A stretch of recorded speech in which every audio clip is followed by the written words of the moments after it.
Hi guys, good morning and happy Sunday sa inyong lahat. Gusto ko lang i-greet kayo ng Happy Mother's Day sa lahat po ng mga mother na nanonood sa akin ngayon, mga subscribers natin or followers natin. Maraming salamat po sa inyong kabutihan na pinapakita sa inyong pamilya. Although ako guys, no, wala na po akong mama, biological mom, nasa heaven na po, and also yung aking lola na tumatayong mama ko po for the longest time. Wala na rin po yung lola biyata ko. So, kung kayo po ay may mga magulang pa ngayon, mama especially, iparamdam niyo po sa kanila ang inyong pagmamahal ngayong espesyal na araw. So, Happy Mother's Day po. Ayan. Sa mga nagtatanong pala ng update mag-ano pala ako dapat, no? Mag-microphone. But anyway, kasi natutulog pa kasi si Jan. So, sa mga nagtatanong po ng update sa kalagayan ng aking papa, isinugod po siya sa ospital. Actually, the other day pa guys. And second day na niya ngayon. And nung unang assessment ng doktor, sinabihan daw siya na sasalinan siya ng dugo. And then, parang tinignan muna kung anong blood type si Papa. Pero I think type O si Papa. And hopefully available na yung dugo doon sa kanilang ospital at hindi na tayo mangalap pa ng dugo na isasalin sa kanya. Also, nalagyan na rin siya ng IV or yung dextrose ba yun guys? Tawag. Kasi hindi na po siya kumakain. Kumakain siya pero paunti-unti. Parang wala na daw siyang nalalasahan. So,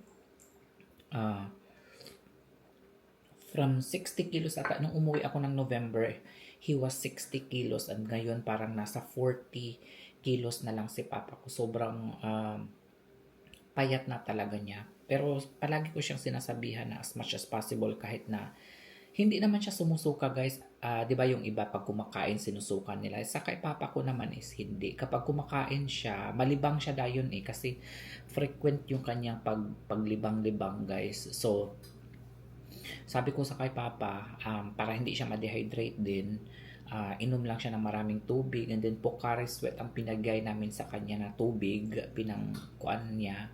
Binilhan ko yun ng cases ng mga Pocari Sweat. Yun po yung konsumo niya. Ayan, so tawagan natin ngayon guys ang aking papa kasi nandoon nagpuli-puli sila na magbantay sa papa ko. Saglit lang guys ha. Ayan. Yung kapatid ko naman na bunso ang nandoon at saka I think yung wife niya. So tawagan po natin. Kakausapin natin. Hello? Hello? Bro, Kumusta dra bro? ako yung naibisikat papa, no? Kinsa? Oy. Hello. Hi! Salamat sa inyong bisita.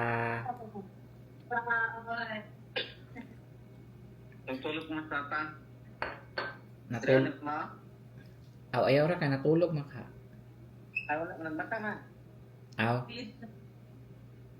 Silang, Hello, kumusta? ay, kapitir na ko. Maayo kay para dili sige adtog kasi sig tindog-tindog para dili na sige tindog-tindog. Nya mas okay ron nga naanay kateter. Sa akin, gamay, gano'n na itong tuslok na yung kuhan. Ana gina sa sinugdanan siguro. Mawala ra na siya. Yung itong kuhan na takot. Sa pagtakod. Nikaon karon pa? Nikaon nakakaron? Meron kaon mo rin, kaon mo. Milo ako na Watermelon. Namin ako sa Remedial Dress, kahiwa po, nung ilang pagkaon ko sa Okay ra nang ginagmay rang kaon. Okay ra man. Basta pagsige ra kaon-kaon ginagmay. Istorya, hindi na itong kuhan ganyan. Istorya, mas doon rin itong doktor ganyan. O dili na daw kuanan kag dugo, dili na lang daw. Ini, Kinausap na nga pala kanina ng doktor ang aking kapatid at sinabihan na hindi na lang daw sasalina ng dugo si Papa. Sinabihan din ang kapatid ko na kailangan na talagang operahan kasi 'di ba kumalat na po yung sakit ng papa ko, pero dahil nagdesisyon yung papa ko na hindi na siya magpagalaw, hindi na siya magpa-opera, pa-surgery, sabi ng doktor ang magagawa lang daw nila ay bibigyan lang yung papa ko ng pain reliever. Pero alam nyo guys, napansin ko sa papa ko simula nung nalagyan po siya ng IV or yung dextrose siya, bigla siyang lumakas ang kanyang katawan guys. Napansin ko. kung ano itong doktor nga, ang gwapo na ito kasi nakuha na imong kuan ba ng Kidney. aking kidney. Mm. Tapos sa tutir. Dili ko si tao, kapoy na. Kapoy kayo, uy. Naawa kasi talaga ako sa papa ko guys kasi maya-maya ang punta sa CR para magbawas ng dumi or mag-ihi. Kaya naisipan namin na i-diaper na lang talaga siya. And nung una, hindi talaga siya komportable sa diaper. Like tinatanggal niya kasi daw parang weird. Sabi ko sa umpisa lang yan, masanay ka na rin yan. Ngayon nasanay na yung papa ko guys sa diaper. Ngayon naman hindi siya makaihi daw sa diaper. Kaya nagdesisyon na lang yung doktor na lagyan na lang siya ng catheter. Anya asa paliton ang kuan dextrose.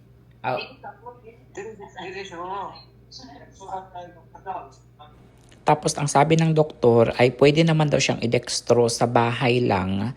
Dapat kailangan may nurse lang daw na magbantay, mag-asikaso. Not magbantay guys, mag-administer lang. Kasi ang magbantay, yung mga kapatid ko lang naman at mga hipag, nagpuli-puli lang man sila sa pagbantay sa papa ko.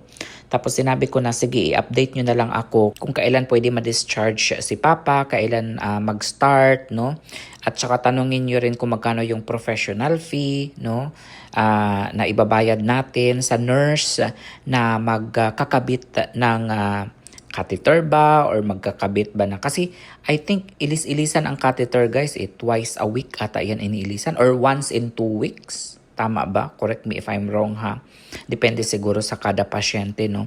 So pinapalitan po yan yung catheter and then yung dextrose, kasi hindi naman basta-basta maglagay ka lang ng dextrose kasi sabi nila kailangan may supervision din yan ng nurse or doktor, no, kung ilan yung ilalagay, no, ilang bag yung ilalagay kasi syempre baka naman ma-overdose din sa dextrose, 'di ba? So kailangan talaga may nakatutok na professional. Alam nyo guys, dati plano ko talaga na dalhin dito sa Amerika yung aking papa, yung hindi pa siya nagkasakit. And then pinakuha ko yan sila ng passport and for some reason hindi kasi yan sila nakakuha ng passport. And palagi kong sinasabihan yung papa ko kapag umuwi ako na gusto mo bang pumunta ng Amerika, kahit na mag-tourist lang siya guys ba. Kasi syempre mabilis lang naman makapasok yan ang mga parents natin kasi syempre matanda na yan sila, wala nang masyadong restrictions, especially mga 60 plus, mga senior citizen. Pero ayaw talaga ng papa ko. He always refuse. Sinasabi niya palagi, ewan ko kung nagjo-joke lang siya, sinong magbabantay ng kalabaw? Parang mas priority talaga ng papa ko yung aking kalabaw. Even nga ngayon kapag kasi nasabihan ko, gusto mo pa na maligo kayo ng dagat, ganito ganyan, kasama yung mga kapatid ko. Sabi niya, kung sasama lahat, sino ang magbabantay ng kalabaw? Sino ang maglawig ng kalabaw? Ganyan yun. So, yun talaga yung papa ko guys. Kasi whole life niya talaga, farmer talaga yung papa ko and never talaga yan nawala ng kalabaw guys, yung aking papa. So parang yun na yung best friend niya. Simula nang nawala din yung mama ko ng 2016, hindi na yan nakapag-asawa ulit yung aking papa. And niloloko-loko nga namin, gusto mo bang mag-asawa ulit pang? Wala namang problema sa amin kung makahanap siya, di ba? Ng maiibigan niya. Pero ayaw talaga ng papa ko. Talagang una't huli niya talaga yung aking mama. Diha na dahil sa simto? Nya, ang istorya sa doktor, pare-pareha na kay Cabriles yapon ba? Ang result? Na stage 4 na niya na kakagdresiyahang kuan tiyan diri ba sa tiyan niya. Sama man mo. Pero dili ra daw pahilabtan. Di tingnan na mo siya nga, may among pasyente do, kaya dili man siya magpa-opera, kaya dili man siya kakaya sa iyang lawas, kasi dili na daw siya kakaya. Anak ng doktor na, depende na sa inyong pasyente. Ang among matapat dre, mga pinaliver lang yun na. Mo to yung doktor ganiya. Unya, ang katong sa dextrose, pwede da. Kaya sa edad nang yapon, sa edad na po na. Ang anak ng doktor ganiya ba? Pero ang pwede Nga, da siya dextrose. ang dextrose, pwede na daw makadipog. Ano, doktor ganiya, makadischarge. Discharge na siya. Martes, nga yung gingon. Martes niya, ano siya, basi Guibis o Martes.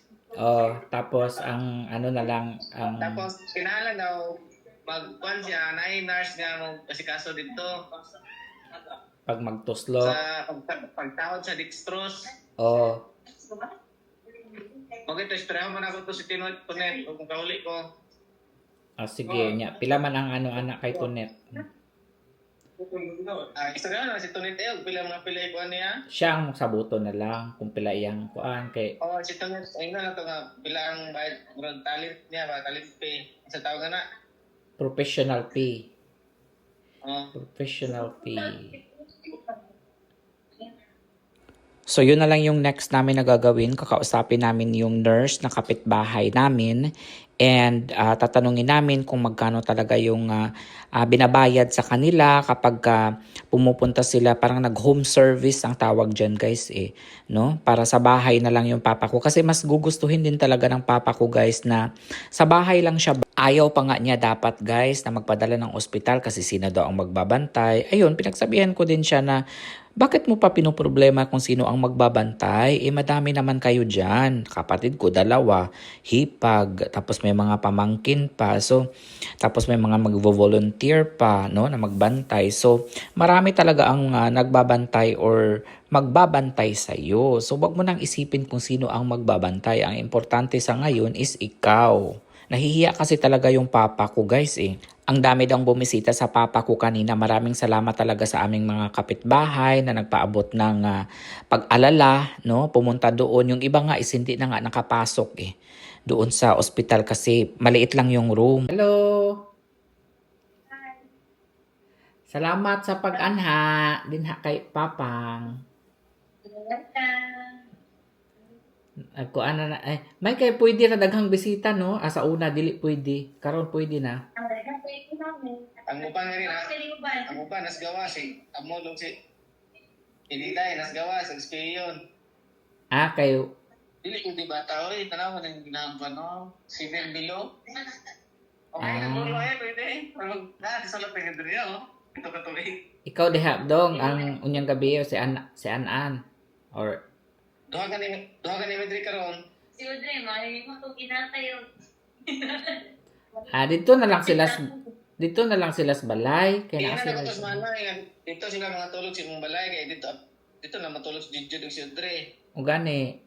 So si Junrey, yung bunso kong kapatid at saka yung wife niya na si Anan, sila ang nakatoka na magbantay ngayong gabi sa aking papa. Mayroon po yan silang 2 anak guys na si Jude at saka si Audrey. Sabi ko, since wala yung mama ninyo dyan, doon na lang muna kayo sa kabilang bahay matulog, doon sa bahay namin. Kasama naman yung isa kong kapatid na pangalawa si John at wife niya na si Ivy. And then yung mga pamangkin ko na 4. So doon sila para may magbantay din sa kanila ba? Si Papa nagkaon naman sa bora po din gikaon. Ug isda. Okay ra, basta magsige lang kaon-kaon. Bahala ginagmay. Sige na. Bye-bye. Balik. Ito mo drones. Istoryahan lang ko unsay update sa doktor. Okay, bye-bye.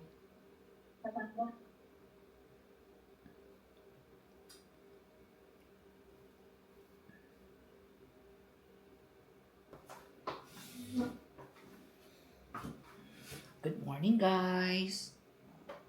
Pinakain ko na si Province. Hindi ko makita si Midnight. Hindi ko alam kung nasaan siya. Ito, katatapos lang kumain, gusto ka agad lumabas. Bakit? Bakit gusto ka agad lumabas?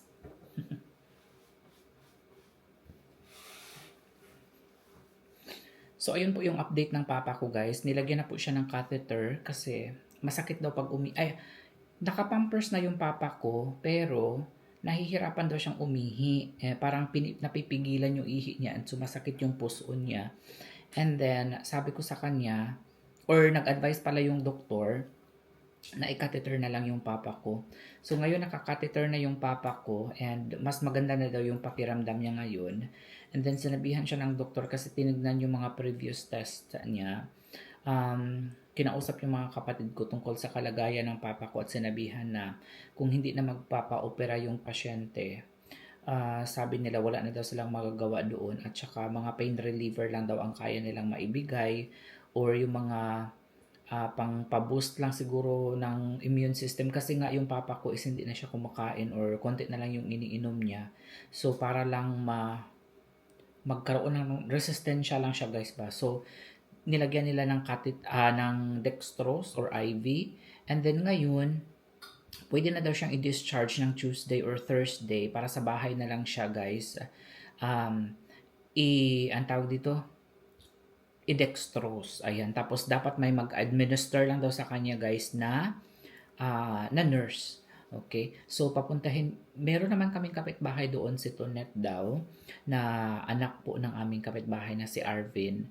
And sabi is, kakausapin daw yun ng aking kapatid and pinapatanong ko kung magkano yung bayad, yung professional fee kapag pupunta lang siya sa bahay at maglagay ng kasi hindi naman ata everyday lalagyan ng dextrose si Papang.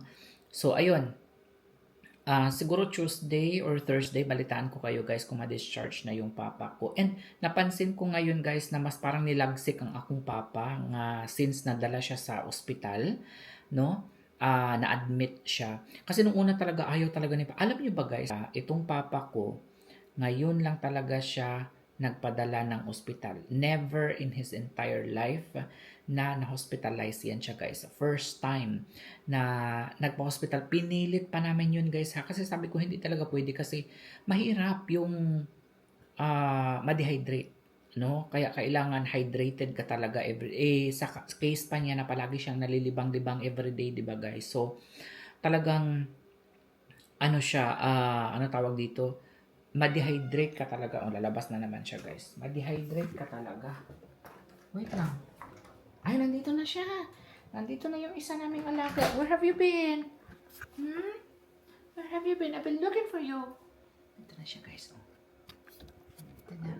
Pilangan naman na isa, oy. Pilangan naman na isa. Okay, let me make your food, okay? Hold on 1 second. Hindi kasi yan siya kumakain ng dry food. So, palaging wet food yung kinakain niya. Kaya, special talaga yung aming isang palangga.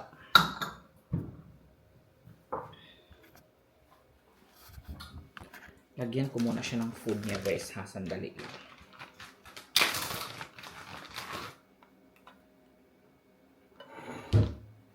Maakyat-akyat na siya, guys. Kasi hindi na siya makapaghintay. Na-touch talaga ako sa aming mga kapitbahay, kabarangay pala, na pumunta doon sa papa ko. Maraming salamat talaga, Auntie Bibo, Tatay Sindo, Ate Jill, Integamay, Tamol, Yoyon, Iman. Ayan, mga kapitbahay namin na pumunta doon at nagpalakas ba, nagbigay lang encouragement sa papa ko. Nalipay in tawon si Papang, guys. Pero alam niyo, sa totoo lang, si Papa, ayaw niya nang binibisita siya. Sinabihan ako ng aking na hipag ko na ayaw niyang lumabas pagka may bisita na pumunta sa bahay. Sabi ko, kasi ayaw niya na makita or pag-usapan ang kanyang kalagayan. Sabi ko naman sa papa ko, normal lang yan na may bibisita sa'yo or mag-alala sa'yo. Wag mo naman silang pagkaitan. Especially yung mga nagmamahal sa'yo. Especially yung mga barkada niya ba? Kasi mahibarkada talaga yan si Papa. Nung lagsik pa yan siya, palagi yan siyang pupunta sa kabilang bahay, sa kabilang barangay, no? Makipag-inuman. Pero ang papa ko talaga guys is very active talaga yan siya sa church and then very madali-dali. Dati siyang BFAT ba ang tawag dyan? BFAT. So, yun, sa barangay, yung tagabantay ng kalinaw ng barangay. So, yun po yung dating ano ng papa ko. And then sa simbahan, gitarista po yun siya sa simbahan. So, kuan talaga, very active talaga sa barangay ang papa ko. And then pag may birthday, palagi yung papa ko na nakikip, siya ang gitarista, manaygon, manyanita, tama ba? Sorry guys, nakalimutan ko na yung term. Yun, kaya marami talaga yung kaibigan si papa sa aming barangay. Kaya, sabi ko sa kanya, huwag ka nang mahiya kapag kapupuntahan ka nila dyan, no? Kasi alam mo naman na nag-aalala din yung mga tao, no? Gusto rin nila ng, makamusta ba ang aking papa? So, ayun, salamat sa inyo kasi ang pagpunta po ninyo sa papa ko ay isang malaking tulong din yan, guys, para makuha ng aking papa ba na lumaban, no? Ma-encourage, no? Na-ashay ka ng lakas ba na mulaban.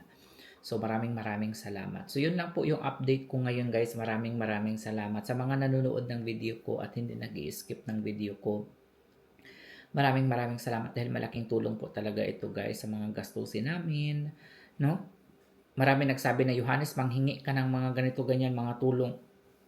Ako talaga, as much as possible, hindi man ako manghingi. Ang tulong na maibibigay ng aking mga followers or mga subscribers, yung panonood sa akin, pag-share ng mga videos, pag-subscribe, pagpa-follow.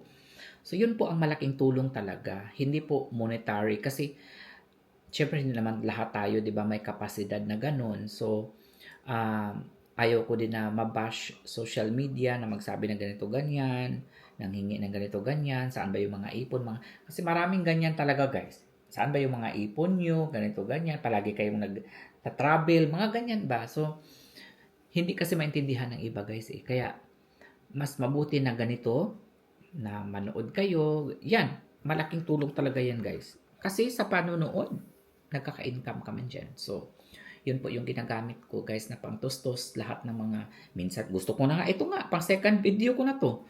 Upload ko na to ngayon kasi para madugang-dugang nga ng atong earnings. So, ayun lang, guys. Maraming salamat na hindi kayo nagsasawa na panoorin kami ni Jan, no?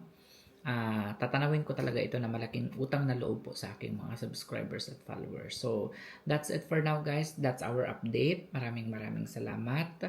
And magkita-kits tayo later sa susunod naman natin na vlog. Bye-bye!